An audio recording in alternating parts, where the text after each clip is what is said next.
স্বামী স্ত্রী যারা এর যাবৎ পর্যন্ত বছরকে বছর 50, 60 বছর, 80 বছর যারা স্বামী স্ত্রী ছিল, মারা যাওয়ার সাথে সাথে বিচ্ছেদ হয়ে গেল, দেখাই আর যাবে না। এটা কি ইসলাম? ইসলাম কি এত নিষ্ঠুর ধর্ম? মাইয়েতকে গোসল করানো, গোসল করানোর ব্যাপারে বেশ কিছু মাসালা। গোসল করানো, দাফন করানো, এগুলো তো বিশেষ বিশেষ ফজিলত আছে। আমাদের দেশের মানুষ এই ফজিলত গুলো জানে না। গোসল করানোর ফজিলতটা কি? আত্মাহারিক টিভি, ওহির আলোয় উদ্ভাসিত জীবনের জন্য। মাইয়েতকে গোসল করানো, গোসল করানোর ব্যাপারে বেশ কিছু মাসালা। 1 নম্বর, গোসল করানোর হুকুম কি? গোসল করানোর হুকুম হলো ফারদুন কিফায়া, অর্থাৎ ফারজে কিফায়া। সকলের মধ্যে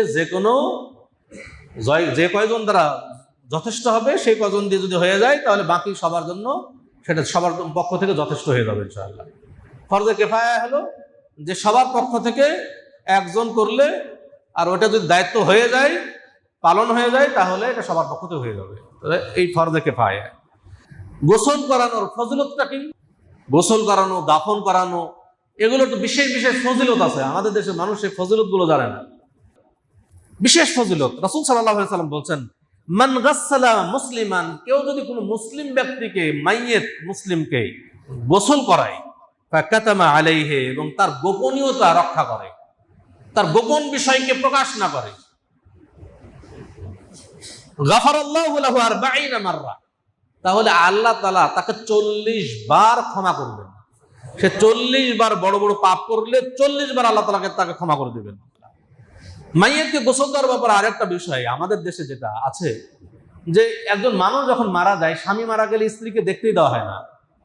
মনে করা হয় যে স্বামী স্ত্রী বিচ্ছেদ হয়ে গেছে, এদেরকে আর দেখতে দেওয়া হবে না। আচ্ছা দেখেন, আমরা বিবেককেও জাগ্রত করি না। একটু বিবেক দিয়ে চিন্তা করলেও তো বিষয়গুলো বোঝা যায় যে একজন মানুষ, স্বামী স্ত্রী যারা এর যাবৎ পর্যন্ত বছরকে বছর 50, 60 বছর, 80 বছর যারা স্বামী স্ত্রী ছিল, মারা যাওয়ার সাথে সাথে বিচ্ছেদ হয়ে গেল, দেখাই আর যাবে না। এটা কি ইসলাম? ইসলাম কি এত নিষ্ঠুর ধর্ম নাকি?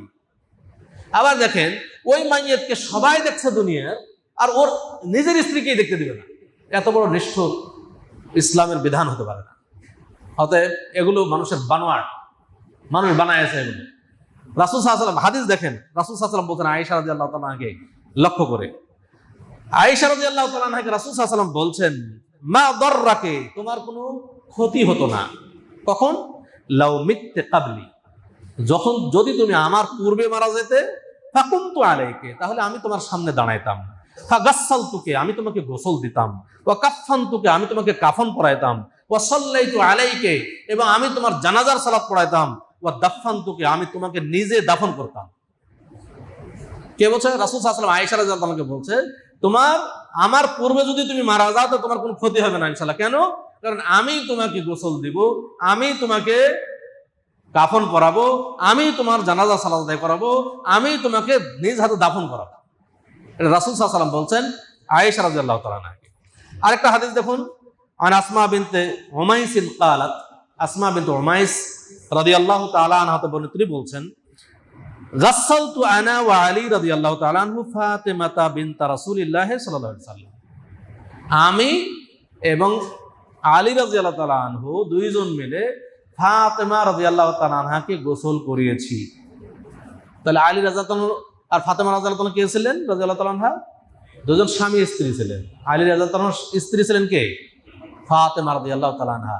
ফাতেমা রাদিয়াল্লাহু তাআলা আনহা যখন মারা গেলেন, তখন আলী রাদিয়াল্লাহু তাআলা আনহু তাকে গোসল দিলেন। এই সমস্ত স্পষ্ট দলিল থাকার পরেও আমাদের দেশে স্বামী স্ত্রী একে অপরকে দেখতেই দেওয়া হয়। তাহলে এর মাধ্যমে কি হচ্ছে? এর মাধ্যমে হাদিসগুলোকে, সহিহ হাদিসগুলোকে অস্বীকার করা হচ্ছে। অতএব সাবধান। আমরা যদি পারি, স্ত্রী মারা গেলে স্বামী তাকে গোসল দেবে, স্বামী মারা গেলে স্ত্রী গোসল দেবে, এটা সবচেয়ে বড় আহাক, সবচেয়ে বেশি হকদার সে। স্বামী মারা গেলে স্ত্রী তাকে গোসল দেবে, এটা সবচেয়ে বড় হকদার। স্ত্রী মারা গেলে স্বামী তাকে গোসল দেবে, স্বামী তার জন্য সবচেয়ে বড় হকদার। এরপরে বহু মাসলা মাসাইল, আসলে সময় সংক্ষেপ, আমি এটা বলছি যে যখন মানুষকে গোসল করানো হয় তখন চুল নখ কাটা হয়, নাভির নিচের লোম পরিষ্কার করা হয়, এগুলোর কোনো ভিত্তি নাই। এগুলো করা যাবে না, এগুলো করার কোনো প্রয়োজন নেই। যারা করেন ঠিক করেন না, দলিল বিহীন করেন। রাসূল সাল্লাল্লাহু আলাইহি ওয়াসাল্লাম সাহাবায়ে কেরামের জামানা থেকে যাবত পর্যন্ত যত মানুষ মারা গেছে, রাসূল সাল্লাল্লাহু আলাইহি ওয়াসাল্লামের জামানায়, সাহাবায়ে কেরামের জামানায় এ ধরনের কোনো কাজ করা হয়নি। তারপরে গোসল দেওয়ার সময় রান্নাঘরের চুলায় গোসলের পানি গরম না করা, অর্থাৎ রান্নাঘরের চুলায় গোসল গরম করে না, বরং বাইরে একটা চুলা বানানো হয়, বানিয়ে সেখানে গরম করা হয়। এটা একটা কুসংস্কার, এটা ঠিক নয়।